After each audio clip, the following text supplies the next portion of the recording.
We're all aware of this man named Martin Scorsese, right? For any film fan, it's impossible not to have at least heard of him, being one of the most acclaimed directors of all time and whatnot. Well, a few years ago, he made an infamous statement that really got him into some hot water. In a 2019 interview with Empire magazine, he discussed Marvel movies and said things like they aren't cinema and they're closer to theme park attractions than to actual films. This really seemed to piss a lot of people off, although it would probably be an entirely different story if he said this nowadays. Now personally, as someone who enjoys a lot of Marvel stuff, I'm quite mixed on this statement. On one hand, you can't really argue that these are the most revolutionary works of art or anything like that. But on the other hand, they still succeed at being well-written and enjoyable works of fiction with emotional substance and more to offer than just colorful explosions.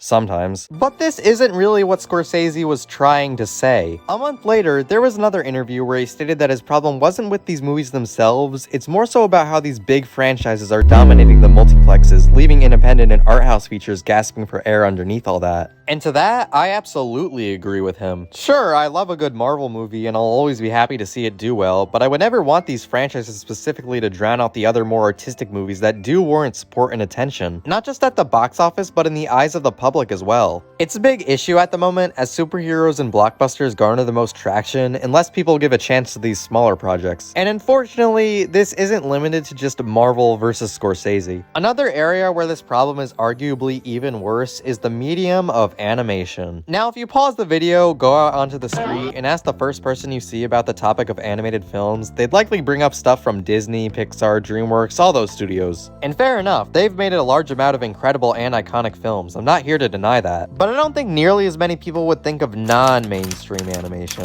That's a pretty broad category, so what I'm mostly referring to are features that aren't from major CGI studios, aren't part of major franchises, and are mostly produced in overseas countries. In modern film discussion, I feel like most people tend to forget just how vast the world of animation is, and how many different studios and directors there are outside of the major studios we've all grown accustomed to. And this expands far outside of just Studio Ghibli. Heck, it expands far outside of Japan entirely. So many foreign countries and studios outside of Hollywood have been putting out their own animated films for decades now. And you know what? A lot of them are really, really good. Just in this decade alone, we've gotten Wolfwalkers, Flea, Marcel the Shell, Unicorn Wars, Suzume, and of course Belle and Pompo the Cinephile, just to name some. All of them great, beautiful, really well done movies. And that's just me talking about the ones I've personally watched. There are plenty more from over the years that have been critically acclaimed, which I haven't gotten the chance to see because of lack of time or lack of availability in the US. We'll get back to that later. There's so many amazing movies popping up from all across the globe that are more than worth watching. And yet, there seems to be a massive contrast between the way these movies are treated versus how the films from the mainstream studios and franchises are treated by the general public. Remember in my 2022 ranking when I said I was frustrated at how Inu-Oh and Goodbye Don Glees had less Letterboxd views than the Buck Wild movie? Yeah, well, I was only half joking when I said I was mad at that fact, because it represents a much bigger problem in the animation community and the general public that has been bugging me for a while now. For most people, the majority of the animated films they watch and talk about are from these major studios. And on the surface, there's nothing inherently wrong or immoral with doing that. But when everyone shares the same philosophy of only paying attention to these and ignoring everything else, the problem becomes a lot more apparent. Non-mainstream animation isn't treated or respected in the same way that the films from the big studios are. And when I talk about these films being respected, I'm not referring to this specific viewer's opinions and feelings towards these movies. Opinions are opinions after all, and not everyone is going to click with the more artsy, ambitious film the most. I mean, the Bob's Burgers movie was my favorite movie of last year, so I'm not here to claim that everyone needs to like this or that more than everything else. There are some stupid, silly, mainstream animated movies that I like, and there are some well-made, artistic, non-mainstream animated movies that I don't like all that much. What movies you like or dislike is not the problem by a long shot. I'm talking about watching these movies, or at least treating them like they exist, which a lot of people unfortunately don't. It's unfair and really depressing when you consider how much artistry goes into these and how good a lot of them are. But if it doesn't have major studios or brands attached to it, most of the public will sweep it under the rug. It's been an issue for a while now, and there are a few reasons I think as to why. But before we get into that, I should make a few disclaimers. Firstly, I have nothing against mainstream animated movies as a whole. And when I push non-mainstream, I'm not actively trying to put down these movies. The most common and, frankly, dumb feedback I see towards the claim of non-mainstream animation needing more respect is, well, these big animated movies have heart and effort put into them. Stop trying to devalue them. And at its core, that is a valid claim, because the major animated films that most people watch and give attention to do have a ton of respectable passion put into them that's worth giving praise and acknowledgement. Unless you're Wow Now or Splash Entertainment, movies do take a lot of effort to make. There are many masterful animated movies from the mainstream, and their level of quality shouldn't be dismissed just because of where they came from. Movies are movies, and the big Hollywood studios are just as capable of putting out amazing stuff as anyone else. The purpose of me making this video is not to argue why one side is objectively better than the other or anything like that. Not all mainstream animated movies are bad. And on the flip side, not all non-mainstream animated movies are good. Ignoring the super low budget studios who churn out garbage on a weekly basis, the East has given us quite a few stinkers. I'll always passionately encourage people to watch the overseas movies that don't get as much attention, but you're never gonna see me specifically recommend somebody to watch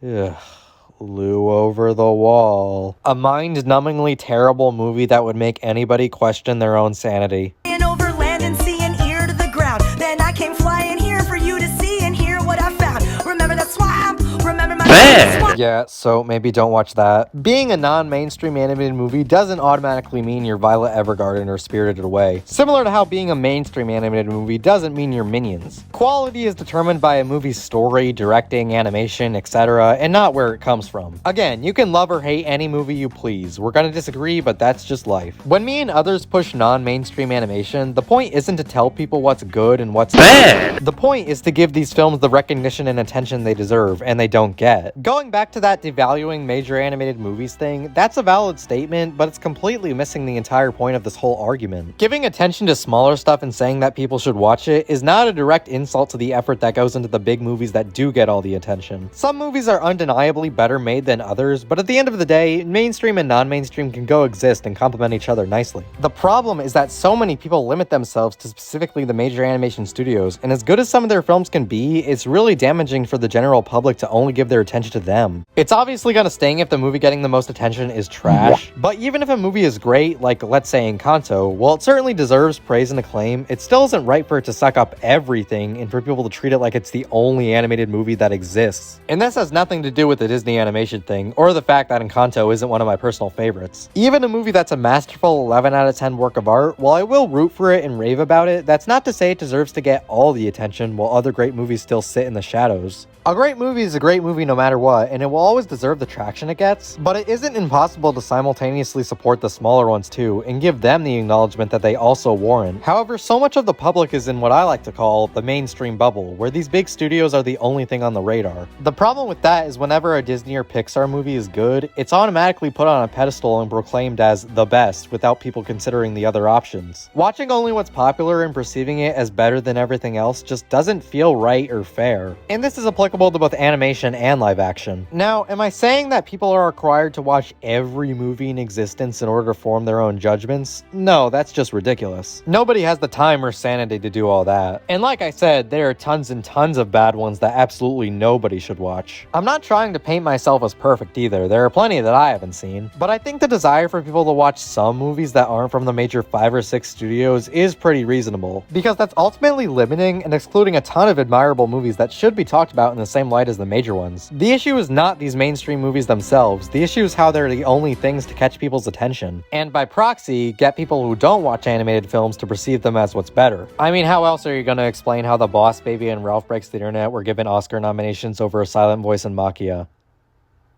See, you can't. Now, I've seen the argument being thrown around that since these bigger animated films are given wider theater releases, or at least being made more accessible, that it makes more sense how they get more praise and attention than the indie ones. And unfortunately, I can't really deny that statement. The major animation studios we're all familiar with are owned by major distributors and corporations, meaning they get ultra-wide theater releases, loads of advertising, commercial tie-ins, all that jazz. The minions are coming.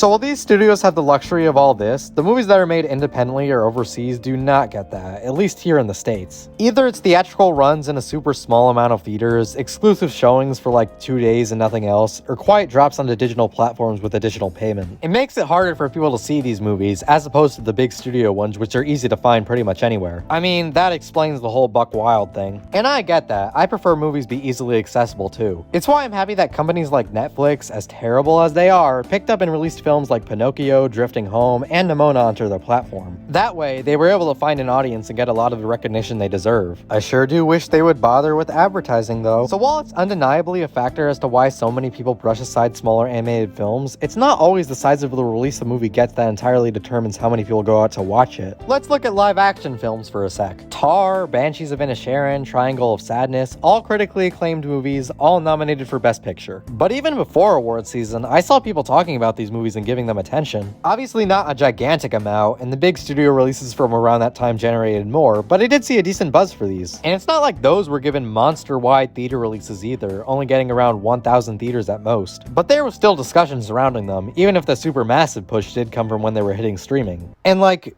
do I even need to mention the biggest example of this? If these critically acclaimed live-action films from smaller distributors and directors can still be stirring up talk with smaller releases, I don't get why there can't be that same sort of discussion for the more limited animated movies as well. Because a lot of them also receive stellar reviews from those who see them. And this lack of support is the reason in the first place as to why the releases of the non-mainstream films are as tiny as they are. Executives wouldn't think there's an audience for these movies based on their tiny returns, but there totally is, even if it wouldn't be Mario or Minion sized. If a movie is good, then there's definitely people who would want to check it out. I mean, just look at the international numbers for some of these movies. However, that's made a lot more difficult by the super brief or limited theater showings that these films get. But if more people talk about these movies and watch them, even if it's not on the big screen, then the people distributing these films will potentially see that there's a crowd for them, and as a result, start giving them better releases. If the size of discussion grows, the size of release will follow. It's the notion of the chicken and the egg. Earlier this year, Makoto Shinkai Suzume became the first ever original animated movie to get a stateside release in over 2,000 theaters. During its run over here, it grossed $10 million,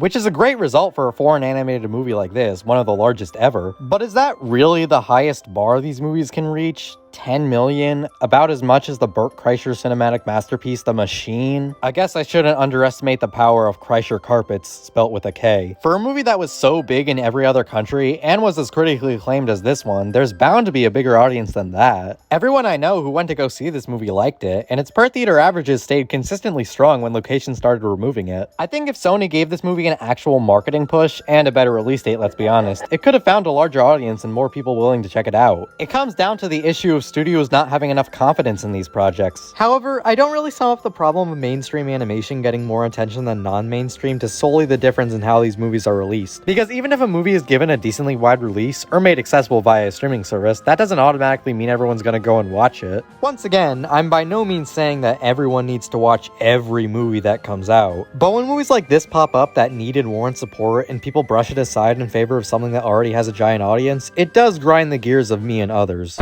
I have not seen every animated film that has ever been released. Heck, I haven't even seen every good animated film that has ever been released. But I do like to try and keep an eye out for the less popular ones and watch a decent variety. And that's the true magic of animation specifically. There is so much variety. These are films coming from all around the world that fall into all sorts of different genres, tones, animation styles, you name it. But when that view is limited to just big budget American animation, the variety feels more limited. This seems like a good time to bring up the thing you were all expecting me to talk about when you started watching the video. Lately, there's been this trend on Twitter. Oh wait, my bad. Lately, there's been this trend on X where accounts will say, animation is cinema, and then follow that up with pictures of only mainstream animated movies aimed at children and families. The prime examples usually being Mario, Puss in Boots, Mario again, and then the soccer football movie. Not saying that all the movies that are commonly mentioned in these tweets are inherently bad. Again, the major studios have produced no shortage of great ones. But by only using this very specific selection, it sort of subtracts the value away from the statement this tweet is trying to make. We have people attempting to shine light onto how wide and unique the world of animation is, but then only point out movies that come from the same place and share similar styles and demographics. Kinda goes against what you're trying to prove, doesn't it? And whenever somebody tries to criticize this trend, you get the people saying that you're devaluing the effort that goes into the major movies. And as I said earlier, that's not the point that's trying to be made. And you could say these people are just trying to point out what they personally like, and that's fine and all. But doing that in this format, where the intended purpose purpose of this statement is to point out how much the medium can accomplish and how it can appeal to everyone, while showing movies made in the same style for the same audience is not a good way to do it. And the people who argue against this are the people who never watched non-mainstream anime movies. It's just ridiculous. I really want to emphasize that I have nothing against the people who make these tweets because, as I said before, this is just used as a way for people to give attention to what they like, and that's perfectly okay. Who am I to stop you from doing that? The thing that bothers me about this isn't the movies that people like, it's what the whole thing generally says and the larger impact that saying has on the animation industry and just the public in general. Of course, we've all heard of the absolutely dreaded animation is for kids statement. It's dumb and wrong, obviously. But I think the reason it's become so wrongly widespread and popular is because of stuff like this. People only pushing the big animated movies that are marketed towards and made with children in mind. That's gonna make adults see the medium as one thing and one thing only, which is ironic given that it's the opposite of what this quote is supposed to represent. Am I saying that most major animated films being aimed at families of all ages makes them bad? Certainly not. But generally, a lot of these massive studios try to follow the same steps with their movies. It's gotta be funny, have marketable characters, and be accessible for everyone. That's not to say there still isn't room to be creative or fun or smart, but most major animated films still include these hallmarks. So only giving the spotlight to them, as good as some may be, isn't gonna make people take animation seriously as a medium. Meanwhile, if you expand the view to all animation, you get so much more variety, making for a much better argument. Sure, you still have films that can be viewed by children, but a lot of non-mainstream animation tends to take itself a lot more seriously and strive to do new things with the art form. Since they're not out to make billions of dollars in the domestic market, so many studios and creators outside of the US push the medium far beyond its limits. Different animation styles, tones, settings, themes are presented in these movies that we don't really see in the major ones, especially when it comes to them being 2D animated and not CGI.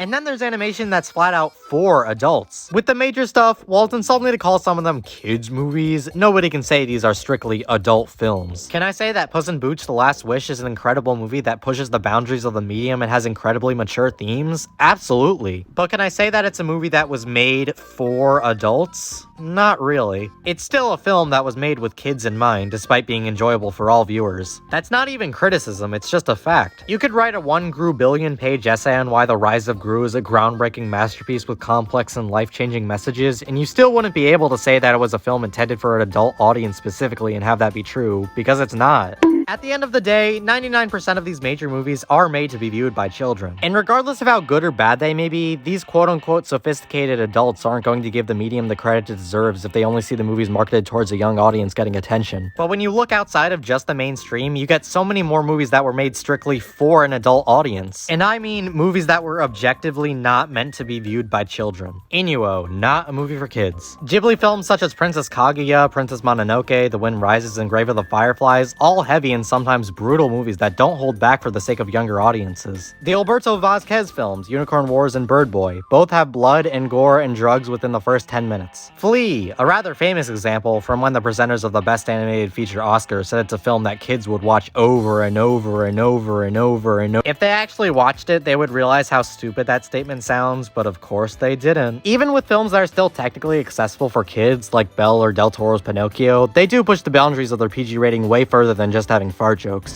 Are you starting to get the idea? While there are plenty of absolutely fantastic mainstream animated films that adults and children can both watch and enjoy, with the examples I just mentioned and many others, there's no way to get around the fact that these are adult features. That was the intention of the makers, and that's how they present themselves in the final product. But sadly, none of these will ever receive as much buzz as whatever Illumination's latest movie is. You see, that's where the notion that animation is only for kids comes from. People aren't going to see it as a medium that can appeal to adults if all the adult films are shoved aside. And while there is still value for them in some of the movies that are aimed at a general audience, it is still important to give credit to the movies that are actually adult-oriented. This lack of support for this type of animation also has a negative effect on the executives running the big studios. If they see that this is the only thing that interests the public, then studios will be less willing to take risks, to invest in more ambitious projects and creators, to make films that aren't rated PG. But if they see that the family-friendly comedies or IP-based movies and sequels are making bank, they're gonna follow that money. It's hard to deny when a movie loses money and argue against executives not wanting stuff like that to happen, but it's straight up insulting to limit animation to something that can only be used to expand on existing IPs when it's capable of so much more. And the wide level of artistry and genres that can be presented by this art form just isn't seen by the public. If this is the direction that studio executives keep going, then the quote-unquote sophisticated adults' view on animation isn't going to change, and nor is what's perceived as the animation genre. What's even worse is when these executives don't value animation, period. The main thing I suspect that causes this is when people ignore original, creative, artistically driven movies like this, and then proceed to avidly support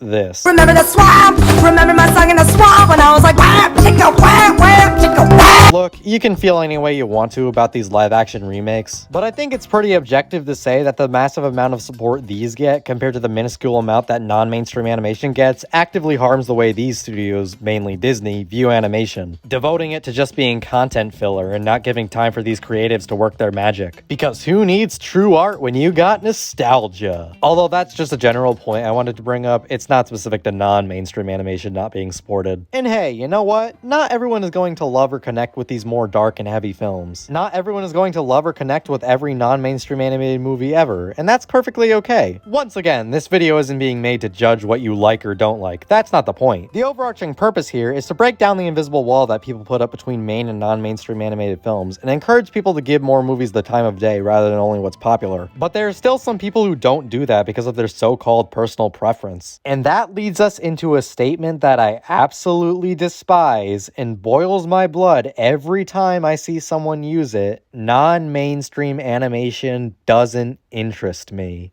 Now look. Saying that this movie doesn't interest me or that movie doesn't interest me is one thing, and it's perfectly fine. Everybody has different tastes, and there's inevitably going to be some stuff that isn't their cup of tea or doesn't grab them. Nobody is going to be interested in absolutely everything, and that's understandable. But that's not the problem. The problem is that more often than not, this statement is just used by people to separate non-mainstream animated films from the major ones, saying that literally anything that falls into the former category is not something that appeals to them. And when you break it down, it's just utterly ridiculous. As I've been saying again and again, animation is such a vast and wide art form that people can do literally anything with. Non-mainstream animation is simply a term, not a genre. There's no specific tone or style that all of these movies fall under. Some are dark and sophisticated, but others can still be lighthearted and fun. Some are driven by the story, while others are more quaint and slice-of-life-esque. There are fantasy movies, there are war movies, sci-fi, drama, action, every genre you can think of.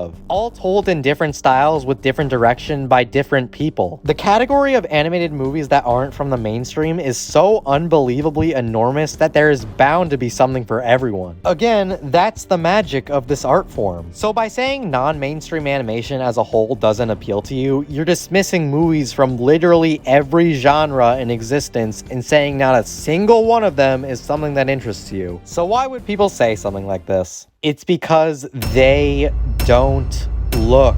People only think this way because they don't know what non-mainstream animation has to offer. They don't search for or keep an eye out for these movies to see if something might be up their alley. But rather, the entire outlook is, if it's not made by a major studio, then get lost. It irks me to no end how people will just automatically shove aside movies like that without at least looking into basic things like the plot and such to see if they would want to watch it. Instead, only saying it doesn't interest them because of where it came from and who made it. If you genuinely group all non-mainstream animation into one specific category as something that isn't for you, you're essentially doing the same thing as the stern adults who refer to animation as a kid genre. Viewing it all as the same thing and just disregarding it without looking into the artistry, the thought, the passion that goes into these movies, all because people can't be bothered to look. It's really something that needs to stop. All of this stuff has got to stop, really. Because the longer it goes on, the more fearful I get for the future of animation, both here in the States and around the world. This is one of the greatest and most inventive forms of art in history. There's an infinite amount of stuff you can do with it, and thousands upon thousands of people who are using it in a meaningful way. And that includes people at the major studios. They have just as much talent and admirable passion that goes into their work. But there's so much more to appreciate from the medium than just these multi-million-dollar CGI blockbusters. creators. And it upsets me how most of the public just doesn't realize that or doesn't accept it. As more people support solely this stuff and brush aside everything else, the more damage is done to the name of animation. Rather it be through the major studios delegating it to just printing money, or the foreign creators never having their work be appreciated or shown a light on. That's depressing because I want this art form to thrive. I want to see new people come in and offer something new to the medium in their own unique style. And the only way we can make that happen is if we support the fresh, original, creative stuff we do get. Movies that were pure visions of the creators and not executive demands. Supporting the original ideas and stylized visuals that come from the major guys alone isn't going to be enough to get everyone to take the medium seriously as they do with live action. We need to start giving credit to a wider variety of films from across the globe and get more and more people inspired by the magic these movies present rather than just the same old thing. So the next time you see a smaller animated movie pop up at your local theater or on streaming, look into it. At least to know that it's here and see if it's something for you. Nobody likes to go outside their comfort zone, but if you really search hard enough, maybe you'll find that your comfort zone is bigger than you think.